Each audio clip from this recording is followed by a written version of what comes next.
আসসালামু আলাইকুম। Graphics design with Adobe Photoshop and Adobe Illustrator টিউটোরিয়ালের আজকের পর্বে আপনাদেরকে অ্যাডোবি ইলাস্ট্রেটরের কিছু বেসিক বিষয় নিয়ে আলোচনা করবো। আপনারা এতদিন অ্যাডোবি ফটোশপের অনেকগুলো টিউটোরিয়াল দেখেছেন। আমরা অ্যাডোবি ফটোশপ, অ্যাডোবি ইলাস্ট্রেটর দুইটি সফটওয়্যারে গ্রাফিক্স ডিজাইনের জন্য ব্যবহার করি। চলুন আমরা কথা না বাড়িয়ে অ্যাডোবি ইলাস্ট্রেটরে চলে যাই। অ্যাডোবি ইলাস্ট্রেটর আপনারা ইতিমধ্যে নিশ্চয়ই ডাউনলোড করে ইনস্টল করে নিয়েছেন। আমার দেওয়া লিঙ্ক প্রথম ভিডিওতে অ্যাডোবি ইলাস্ট্রেটরের লিঙ্ক দেওয়া আছে, এই ভিডিওতেও দিয়ে দিব, ডেসক্রিপশনে আপনারা পেয়ে যাবেন। আমরা অ্যাডোবি ইলাস্ট্রেটরে চলে গেলাম।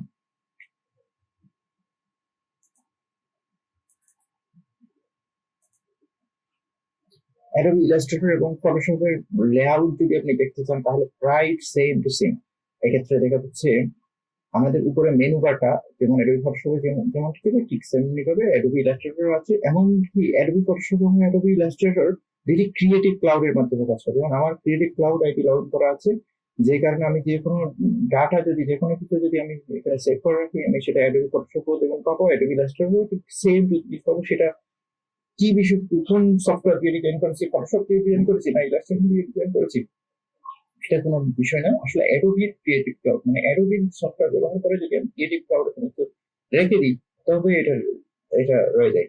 তাছাড়া আরেকটা বিষয় হচ্ছে যে এখানে যে নতুন ফাইল নেওয়ার বিষয়টা প্রায় সেম টু সেম। ফাইল থেকে কন্ট্রোল এন চাপলে অথবা ফাইল থেকে নিউতে, আমরা আজকে নতুন ফাইল নিয়ে দেখবো। নতুন ফাইল নিতে গেলে আমাদের টিভি এখানে আমরা বিভিন্ন সাইজের নতুন ফাইল নিতে পারি। এক্ষেত্রে আমি যদি একটা ওয়েবের জন্য কোনো ফর্ম নিতে চাই তাহলে আমি এখানে ওয়েবে যাব।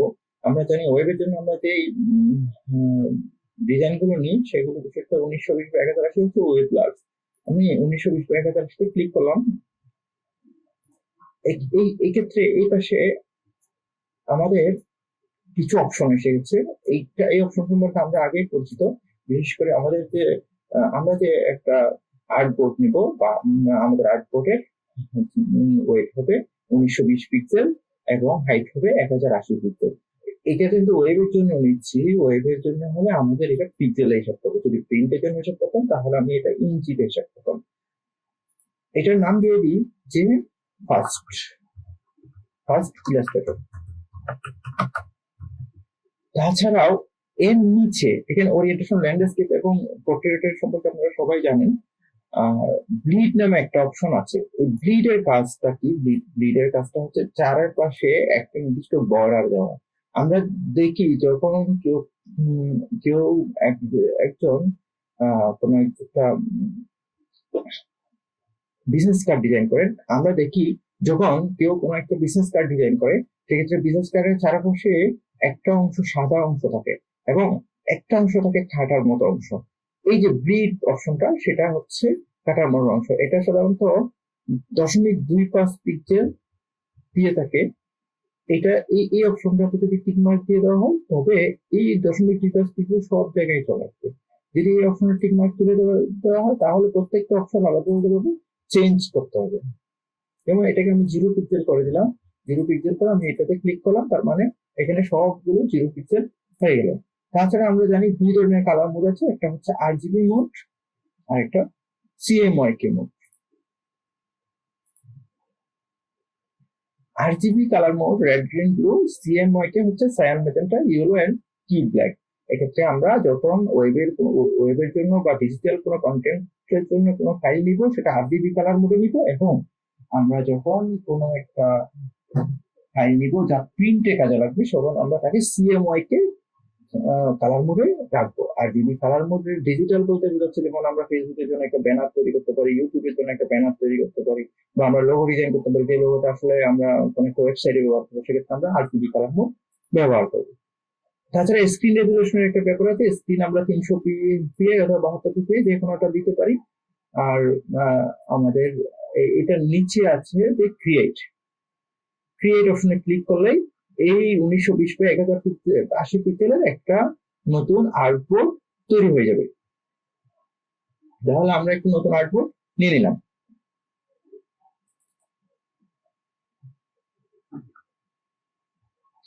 আমাদের আর্টবোর্ডটা চলে আসলো। এটা ফার্স্ট ইলাস্ট্রেটর নামে আর্টবোর্ডটা আছে। এখন আমি দুটা বিষয় নিয়ে কথা বলবো। আমরা অলরেডি অ্যাডোবি ফটোশপে বলেছিলাম অ্যাডোবি ফটোশপ রাস্টার গ্রাফিক্স নিয়ে কাজ করে এবং অ্যাডোবি ইলাস্ট্রেটর ভেক্টর গ্রাফিক্স নিয়ে কাজ করে। আসলে অ্যাডোবি ফটোশপে যা কাজ করা যায় অ্যাডোবি ইলাস্ট্রেটর অনেক অনেক কাজই করা যায়। কিছু ফটোর কিছু বেসিক কিছু কালার চেঞ্জ বা অন্যান্য অপশন বা ব্যাকগ্রাউন্ড চেঞ্জের সামান্য কিছু কাজ বাদে বাকি সব কাজই দেখা যাচ্ছে অ্যাডোবি ফটোশপে যেমন করা যায় অ্যাডোবি ইলাস্ট্রেটর করা যায়। কিন্তু আমরা কোন কাজগুলো অ্যাডোবি ইলাস্ট্রেটর করবো, কোন কাজগুলো অ্যাডোবি ফটোশপে করবো, এটা বোঝার জন্য আমাদের বুঝতে হবে রাস্টার গ্রাফিক্স এবং ভেক্টর গ্রাফিক্স সম্পর্কে কিছু বিষয়। রাস্টার গ্রাফিক্স এবং ভেক্টর গ্রাফিক্স দুটি বিষয় সম্পর্কে যদি আপনারা বুঝতে চান তাহলে আম, আমরা জানি যে রাস্টার গ্রাফিক্স এর পিক্সেল পয়েন্টে ভাগ হয়ে যায়, আবার ভেক্টর গ্রাফিক্স এর পিক্সেল পয়েন্টে ভাগ হয় না। আমরা এর একটা এক্সাম্পল আমরা দেখে আসি। আমরা একটা আমরা একটা স্টার টুল নিলাম। স্টার টুল নেওয়ার পর এক্ষেত্রে আমাদের এই ফ্ল্যাটে অনেকগুলো টুল আছে, rectangle tool, rounded rectangle, ellipse tool, polygon tool. একটা স্টার টুল নিলাম। যে কোনো টুল নিয়ে এটা চেষ্টা করা যেতে পারে। স্টার টুল একটা আমি কালার দিয়ে দিই। এটা একটা রেড কালারের, ব্লু কালারের একটা স্টার টুল নিলাম। এখানে আমরা যেমন দুইটা কালার আছে, একটা হচ্ছে ফিল কালার আর একটা হচ্ছে স্ট্রোক কালার। যেমনটি আমরা অ্যাডোবি ফটোশপে দেখেছিলাম ফোরগ্রাউন্ড কালার এবং ব্যাকগ্রাউন্ড কালার, ঠিক তেমনি ভাবে এখানে ফিল এবং স্ট্রোক কালার। এখানে স্ট্রোক কালারটা আমি অফ করে দিলাম। স্ট্রোক কালারটা এই ক্ষেত্রে, এটার ক্ষেত্রে স্ট্রোক অফ। এই মুহূর্তে একটা কালারই আছে। তাছাড়াও আমরা যখন কপি করব, আমরা অ্যাডোবি ফটোশপে লেয়ার নিয়ে কপি করতে হতো। এখানে অ্যাডোবি ইলাস্ট্রেটর নিয়ে কোনো লেয়ার নিতে হবে না আমাদেরকে। জাস্ট কিবোর্ডের অল্টার চেপে ধরে আমি জাস্ট ড্র্যাগ এন্ড ড্রপ করে যদি একটা টান দিই, তবেই কি হয়ে যাবে, যেখানে একটা অবজেক্ট কপি হয়ে যাবে। তো এখন একটা অবজেক্ট, এই অবজেক্টটা এটা কপি করলাম।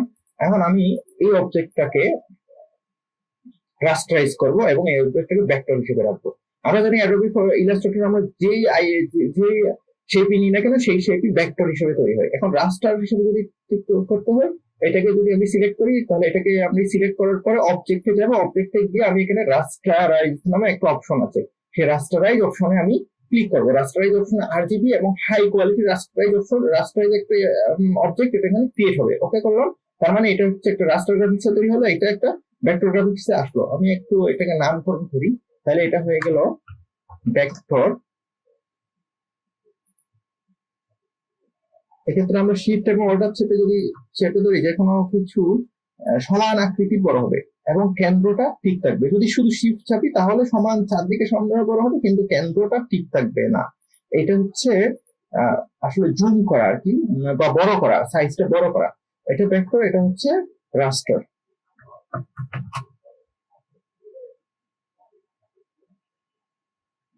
এখন এটা হলো রাস্টার, রাস্টার, এটা হচ্ছে ভেক্টর।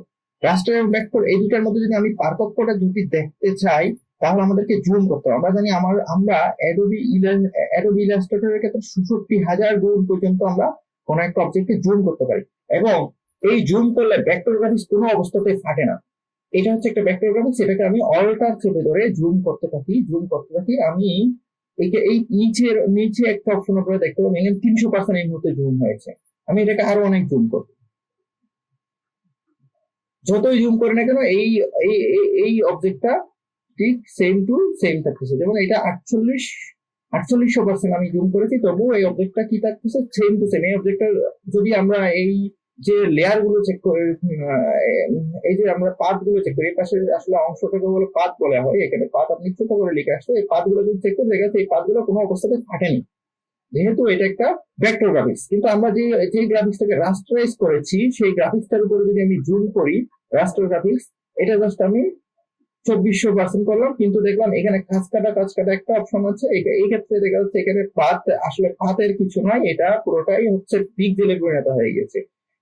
তাহলে আমরা দুইটা বিষয় বুঝতে পারছি, ভেক্টর গ্রাফিক্স হচ্ছে পুরোটাই পাথ নিয়ে কাজ করতেছে এবং রাস্টার গ্রাফিক্স পুরোটা পিক্সেলের উপর ভিত্তি করে কাজ করতেছে। এক্ষেত্রে রাস্টার গ্রাফিক্স হচ্ছে জুম করলে কাজ কাটা বা ফেটে যাচ্ছে, আবার যখন আমাদের ভেক্টর গ্রাফিক্স এর ক্ষেত্রে এটা জুম করলে ফাটছে না। তাহলে আমরা আমাদের যে সকল ডিজাইন আমাদেরকে এমন দরকার যে সলিড একদমই জুম করলে কোনো অবস্থাতে ফাটবে না, আমি তাদেরকে ভেক্টর ডিজাইন করবো। আর যাদের আমাদেরকে আসলে কালার ফ্যাক্ট, বন্য কোনো ফ্যাক্ট, আমাদের ডিজাইন কোনো ফ্যাক্ট না, সেক্ষেত্রে আমরা রাস্টার গ্রাফিক্স ইউজ করবো এবং অ্যাডোবি ফটোশপে কাজ করবো। এক্ষেত্রে আমরা দেখতে পাই আমাদের অ্যাডোবি ফটোশপ এবং অ্যাডোবি ডেস্কটপের মধ্যে প্রথম যে টুলটা ছিল এখানে ছিল মুভ টুল, কিন্তু এখানে এটাকে নাম দেওয়া হচ্ছে সিলেকশন টুল। এই সিলেকশন টুল এবং মুভ টুল আসলে এই কাজ করে, এটা সিলেক্ট করার পর যে কোনো জায়গায় এটাকে সরিয়ে বাড়িয়ে নিয়ে নেওয়া যায়। আরো একটা অপশন হচ্ছে অ্যাডোবি ফটোশপে আমরা যে আর্টবুক নিয়েছিলাম সেই আর্টবুকের বাইরে কাজ করতে পারতাম না, কিন্তু অ্যাডোবি ইলাস্ট্রেটরের ক্ষেত্রে আমরা যে কোনো অংশে নিয়ে গিয়ে যে কোনো কিছুকে আমরা রেখে দিতে পারি। এটা হচ্ছে এর একটা গুণ বলা যায়। আমরা যে কোনো কাজ যখন করবো আমরা সেই কাজটাকে আর্টবোর্ডের বাইরে নিয়ে গিয়ে রেখে দিতে পারি। আপনারা দেখেন আমরা যখন রাস্টারাইজ করেছি এটা কিন্তু বাইরে সাদা ব্যাকগ্রাউন্ড চলে এসেছে, ভেক্টরের ক্ষেত্রে কিন্তু কোনো সাদা ব্যাকগ্রাউন্ড নাই। আচ্ছা, এখানে আরেকটা বিষয় হচ্ছে আমরা কন্ট্রোল জেড দিলে আমরা আগের জায়গায় ফিরে আসতে পারি না, এটা হচ্ছে আনডো। এবং কন্ট্রোল শিফট জেড যদি দিই আমরা রিডো অপশনটা কাজ করে। তাহলে কন্ট্রোল জেড এবং কন্ট্রোল শিফট জেড, আমরা কন্ট্রোল জেড এবং কন্ট্রোল ওয়াই দিয়ে নর্মালি আমরা মাইক্রোসফট ওয়ার্ড বা অন্য যে কোনো ক্ষেত্রে আমরা এই কাজটা এভাবে করি, কিন্তু আমরা অ্যাডোবি ইলাস্ট্রেটরের ক্ষেত্রে কন্ট্রোল জেড এবং কন্ট্রোল শিফট জেড, মানে কন্ট্রোল জেড মানে আনডো, কন্ট্রোল শিফট জেড মানে হলো রিডো, এই কাজটা এভাবে করবো।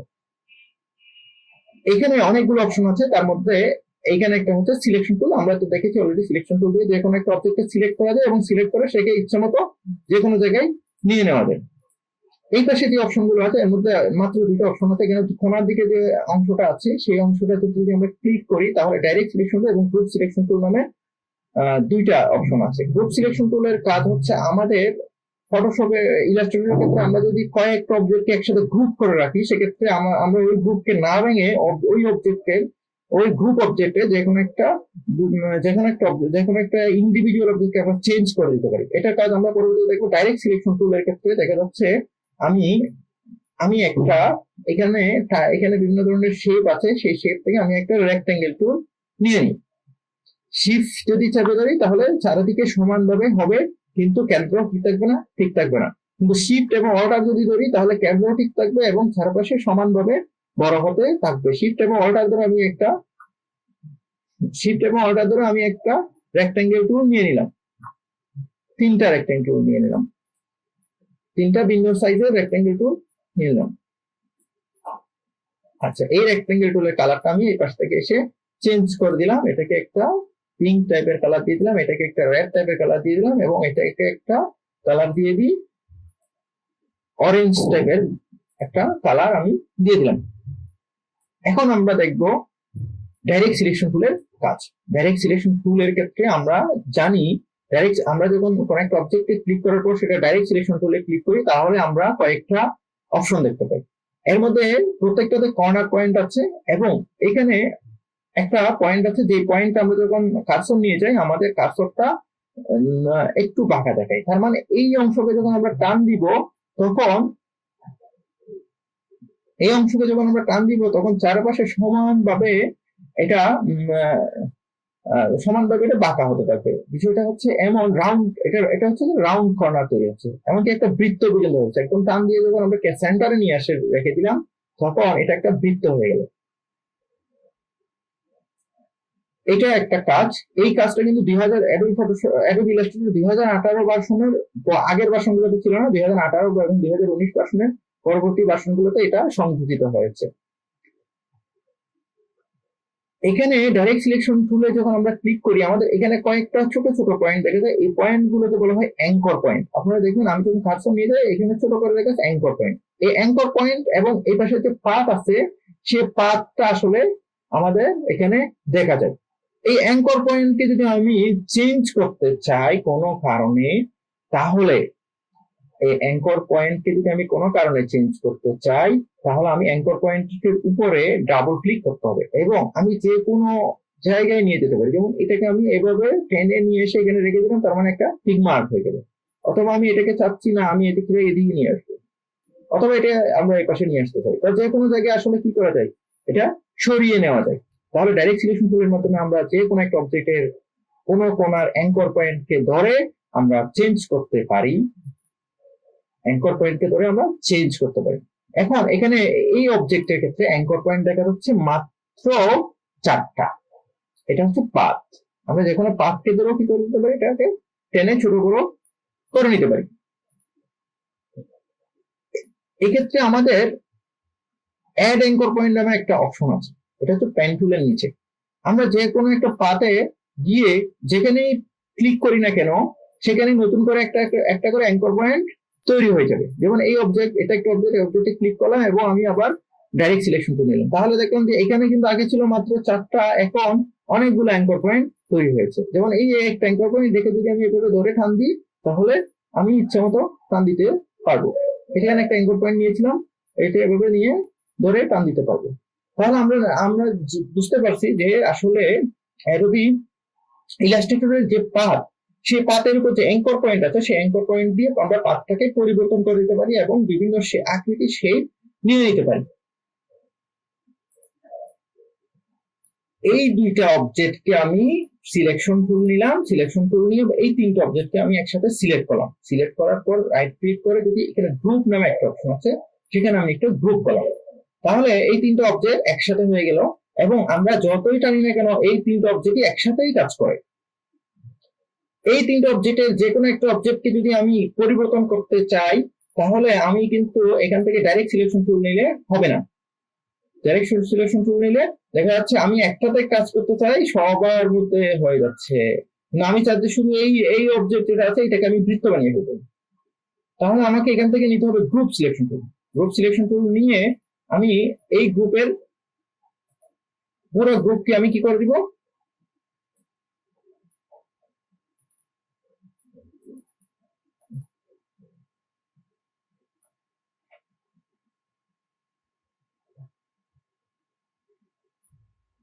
এখানে যে অপশনটি আছে সেটা হচ্ছে গ্রুপ সিলেকশন টুল। আমি গ্রুপ সিলেকশন টুল গ্রুপ নিয়ে কাজ করে। তাহলে আমরা যে কোনো একটা অবজেক্টকে যখন সিলেক্ট করব, তাহলে সেই অবজেক্টের যতগুলো গ্রুপের, যে গ্রুপের মধ্যে থাকে সবগুলো অবজেক্ট আসলে সিলেক্টেড হয়ে যাবে। এটাই হচ্ছে ডাইরেক্ট সিলেকশন টুলের কাজ। আসলে ডাইরেক্ট সিলেকশন টুল আমরা বিভিন্ন জায়গায় বিভিন্ন অবস্থাতে ব্যবহার করব। আজকে আমরা আর একটা বিষয়, আমাদের গুরুত্বপূর্ণ বিষয় হচ্ছে এই পাশে যে মেনুগুলো আছে এবং এই পাশে যে অন্যান্য উইন্ডোর অপশন গুলো আছে, আমরা সেই উইন্ডো গুলোকে রিমুভ করে দিব।